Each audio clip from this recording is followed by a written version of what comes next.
আসসালামু আলাইকুম এভরিওয়ান, কেমন আছেন সবাই? আশা করি ভালো আছেন। আলহামদুলিল্লাহ আমিও ভালো আছি। তো আমরা শখের বশে অনেকেই কোয়েল পাখি পালন করে থাকি। অনেকেই 10টা, অনেকেই 20টা বা অনেকেই 100-200 বা এর থেকেও বেশি কোয়েল পাখি পালন করে থাকি। তো আমাদের মধ্যে অনেকেরই একটা সমস্যা দেখা দেয়, সেটা হলো কোয়েল পাখি গ্যাপ দিয়ে ডিম দেয়। মানে কিছুদিন ডিম দেয়, আবার কিছুদিন ডিম দেয় না, আবার কিছুদিন ডিম দেয়, আবার কিছুদিন ডিম দেয় না। তো এরকম করতে থাকে। তো এটা আসলে কি কারণে হয় এবং এটা থেকে কিভাবে বাঁচবেন আপনারা? তো ভিডিও জুড়েই থাকছে বিস্তারিত। আশা করি আপনারা পুরো ভিডিও দেখলে অবশ্যই বুঝতে পারবেন। তো ভিডিওটি শুরু করার আগে যারা যারা আমার চ্যানেলটি সাবস্ক্রাইব করে নাই তারা আমার চ্যানেলটি অবশ্যই সাবস্ক্রাইব করবেন, এবং যারা যারা সাবস্ক্রাইব করেছেন তাদেরকে অসংখ্য ধন্যবাদ। আমরা সকলে জানি কোয়েল পাখি 12 মাস ডিম পাড়া একটি পাখি। আর এই কোয়েল পাখিকে 12 মাস ডিম দিতে সাহায্য করে বিভিন্ন ধরনের খাদ্য উপাদান। আমাদের খাদ্য উপাদানের মধ্যে ক্যালসিয়াম, ভিটামিন, আমিষ ইত্যাদি ধরনের খাবার থাকতে হবে, তাহলে আমরা কোয়েল পাখি থেকে 12 মাস ডিম পাওয়ার আশা করতে পারি। তো আমরা এখান থেকে জানলাম খাদ্যের গুরুত্ব। তো তাহলে আমরা কেমন ধরনের খাবার দিব?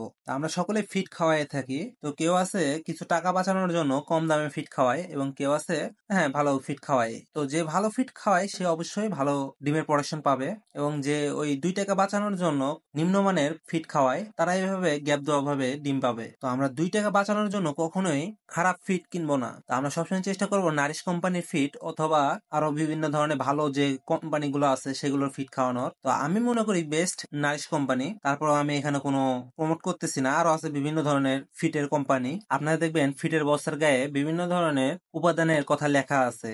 তো আপনারা যেখানে যেটা ভালো মনে করবেন সেটাই নেওয়ার চেষ্টা করবেন। ভালো মানের ফিড খাওয়ানোর পাশাপাশি আপনারা চেষ্টা করবেন কোয়েল পাখিকে ভিটামিন, ক্যালসিয়াম ও আমিষের চাহিদা পূরণ করার, যেগুলো আপনারা ওষুধের মাধ্যমে পূরণ করতে পারেন। ফার্মেসি দোকানে অনেক ধরনের ক্যালসিয়াম, ভিটামিন এগুলো পাওয়া যায়। তো আপনারা এগুলো কিনে আপনারা পানির সাথে মিশিয়ে পাখিকে দিতে পারেন। আর আপনার পাখির ওজন অবশ্যই 140 থেকে 160-এর মধ্যে হতে হবে, তাহলে আপনি ভালো একটা প্রোডাকশন পাবেন। তো যদি এর বেশিও হয় তাও আপনি পাবেন, বা এর একটু কমে হলো তাও একটু পাবেন। 140 থেকে 160 পর্যন্ত আপনি ভালো মানের প্রোডাকশন পাবেন। তাই আপনারা কিছুদিন পর পরে চেষ্টা করবেন পাখির ওজনটা মাপার, যে ওজনটা ঠিক আছে কিনা, বাড়ছে না কমছে। তো এইভাবে আপনারা চেষ্টা করবেন, তাহলে দেখবেন যে রেগুলার ডিম দেওয়া শুরু করবে আর গ্যাপ দিবে না। এর পাশাপাশি আপনারা এটাও মাথায় রাখবেন, আমরা সকলে ডিম পাড়া পাখিকে লেয়ার লেয়ার ওয়ান খাওয়াই। তো এটার জন্য পাখি লং টাইম ডিম দেয়, কিন্তু পাখিটা ধীরে ধীরে শুকায়া যায়। তো পাখির ওজন যেন না কমে, এই জন্য আপনারা একটা কাজ করতে পারেন, যেটা আমি করে থাকি।